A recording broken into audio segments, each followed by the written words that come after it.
मराठा समाजाला आरक्षण मिळण्यासाठी मनोजदादा जरांगे पाटील हे पुन्हा एकदा उपोषणासाठी बसले आहेत आणि सकल मराठाच्या मागण्या मान्य करण्यासाठी हे कठोरपणे असे उपोषण सुरू आहे। या उपोषणासाठी संपूर्ण महाराष्ट्रातून सकल मराठा समाजाचा पाठिंबा देखील मिळत आहे। तसेच काही उपोषणकर्ते देखील मनोजदादा जरांगे पाटील यांच्याबरोबर उपोषणासाठी बसले आहेत। त्यातच पंढरपूर तालुक्यातील सेळे येथील सकल मराठा समाज हा नेहमीच मनोजदादा जरांगे पाटील यांच्या पाठीशी ठामपणे उभे आहे आणि उपोषण असेल, आंदोलन असेल, यामध्ये मोठ्या हिरिरीने भाग घेत आहे।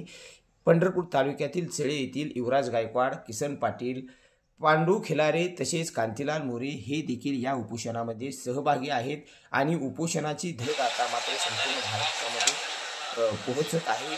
आता आज उपोषणाचा 6वा दिवस आहे, त्यामुळे युवराज गायकवाड व त्यांचे सहकारी यांची तब्येत आता खालावत चालल्याचे दिसत आहे।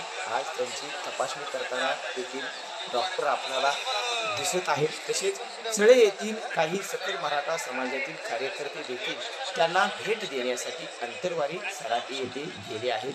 म्हणजे सकल मराठा समाज हा एकमेकांना साही करू अवघे धरू सुपंत अशा म्हणीप्रमाणे आता सकल मराठा समाज अंतरवाली सराटीकडे रवाना होत असल्याचे आपणाला आता या माध्यमातून